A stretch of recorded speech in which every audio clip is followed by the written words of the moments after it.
बुद्धं शरणं गच्छामि।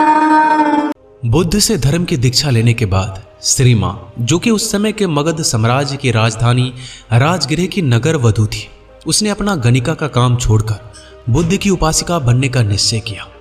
श्री मां राजगृह की सबसे सुंदर और अमीर स्त्री थी, लेकिन अब उसने अपना सारा समय बौद्ध संघ की देखरेख, भिक्षुओं की आज्ञा पालन और दूसरे अच्छे कामों में लगाना शुरू कर दिया। उसने संघ से हर दिन 8 नए भिक्षुकों को अपने घर बुलाकर भोजन कराने का नियम बना रखा था। उसने 8 निमंत्रण पत्र बनवा रखे थे, जिन्हें भोजन करने के बाद पुराने भिक्षु संघ पहुंचते ही नए भिक्षुओं को दे दिया करते थे। इस तरीके से हर दिन 8 नए भिक्षु उसके यहाँ भोजन करने आते थे। श्री मां भोजन करने के लिए भिक्षुओं को अपने हाथों से भोजन परोसती और उन्हें उचित आदर सम्मान देती थी। भोजन सबके लिए पर्याप्त और बहुत ही स्वादिष्ट होता था।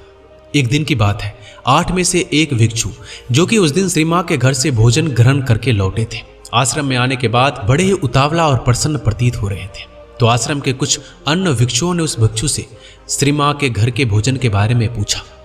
भिक्षु ने कहा, भोजन सबके लिए पर्याप्त मात्रा में था और भोजन का स्वाद ऐसा था जिसकी तुलना ही ना की जा सके।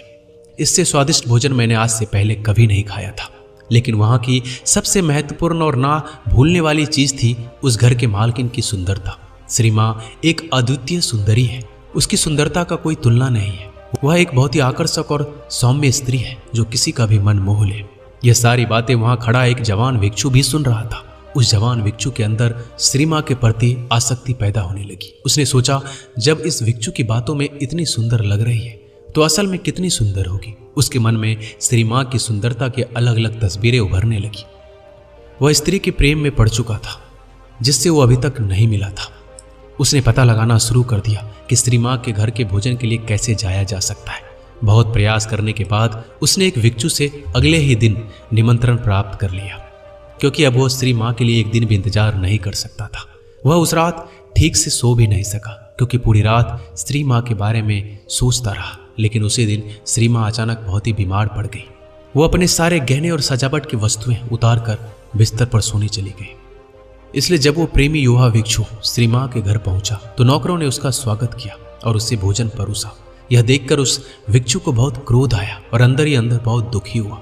जब श्री मां को पता चला कि भिक्षु भोजन के लिए बैठ गए हैं तो उसने उनके प्रति अपना सम्मान जताना चाहा। उसने अपने नौकरों से कहा, भोजन कक्ष तक पहुंचने में मेरी मदद करो। नौकरों की मदद से दर्द में कराहती श्री मां धीरे धीरे चलते हुए भोजन कक्ष में पहुंच गई।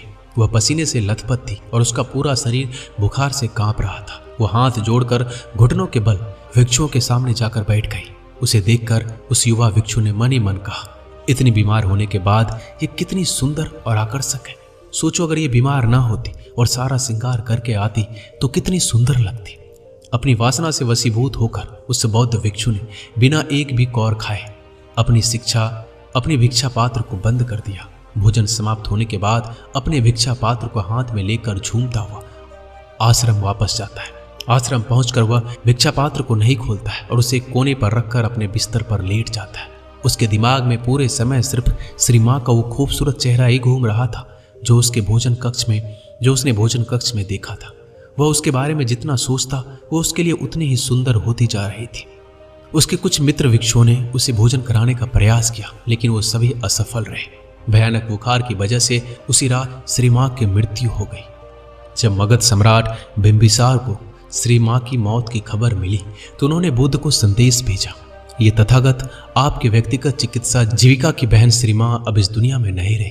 बुद्ध सम्राट बिंबिसार को वापस संदेश भेजा, मृत शरीर को जलाया ना जाए बल्कि उसे एक बड़े से मैदान में संभाल कर रखा जाए। चील, कौवे और दूसरे जानवर शरीर को नुकसान ना पहुंचाए।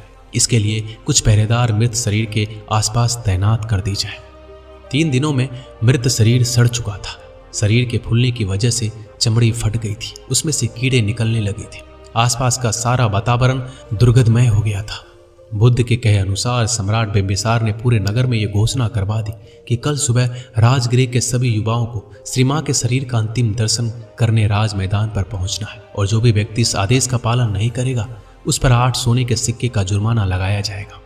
दूसरी तरफ उस युवा प्रेमी भिक्षु ने पिछले 4 दिनों से कुछ भी नहीं खाया था। उसके भिक्षा पात्र में रखा भोजन पूरी तरह से सड़ चुका था, उसमें से कीड़े निकल रहे थे। उस भिक्षु का एक मित्र उसके पास आया और बोला, मित्र, बुद्ध श्री मां को देखने जा रहे हैं। श्री मां शब्द की आवाज कान में पड़ते ही उस भिक्षु के अंदर अचानक से ऊर्जा लौट आई और वह तुरंत उठ खड़ा हो गया। उसने अपने भिक्षा पात्र में से उस सड़ रहे भोजन को बाहर फेंका और उसे अच्छी तरह से साफ किया। जब वह भिक्षा पात्र से भोजन को फेंक रहा था तब उस भोजन से निकल रहे कीड़ों की तस्वीर उसके मन की गहराइयों में बैठ गई। भिक्षा पात्र साफ करने के बाद वह भी आश्रम के बाकी भिक्षुओं के साथ राज मैदान की तरफ चल पड़ा। राज मैदान पर युवाओं का एक बड़ा भीड़ लगा हुआ था। बुद्ध अपने भिक्षुओं के साथ एक और बैठ गए और दूसरी ओर सारे भिक्षुनी बैठ गए। एक और सम्राट बिंबिसार अपने मंत्री और सैनिकों के साथ बैठ गए और उनके ठीक सामने राजगिरी के सारे युवा और उनके पीछे नगर के बाकी सारी जनता बैठी हुई थी जो बुद्ध में आस्था रखती थी। राज मैदान पूरी तरह से शांत और गंभीरता से भरा हुआ था। तभी वहां की शांति को भंग करते हुए बुद्ध ने प्रश्न किया, सम्राट, इस सामने पड़ी मृत स्त्री कौन है? सम्राट ने उत्तर दिया, श्री मां जीवाका की बहन और राजगृह की नगर बधू। यह सुनकर बुद्ध ने कहा, श्री मां राजनगर की नगर बधू? चलो अभी सच्चाई का पता लगाते हैं। बुद्ध ने थोड़े ऊंची आवाज में कहा, आप में से जो व्यक्ति 1000 सोने के सिक्के देगा वह श्री मां के साथ एक रात बिता सकता है। इतना कहकर बुद्ध भीड़ की तरफ देखने लगे। एक भी व्यक्ति ने अपना हाथ नहीं उठाया। बुद्ध ने कहा, 500 सोने के सिक्के। अब भी सब चुप थे। 100 सोने के सिक्के, किसी की कोई प्रतिक्रिया नहीं। 50 सोने के सिक्के, बस चारों तरफ सन्नाटा था। सिर्फ 1 सोने का सिक्का, कोई प्रतिक्रिया नहीं। मुफ्त में अब भी किसी ने इच्छा नहीं दिखाई। बुद्ध ने कहा, देखो भिक्षुओं, वही स्त्री है जो 4 दिन पहले नगर के हर पुरुष की चाहत थी।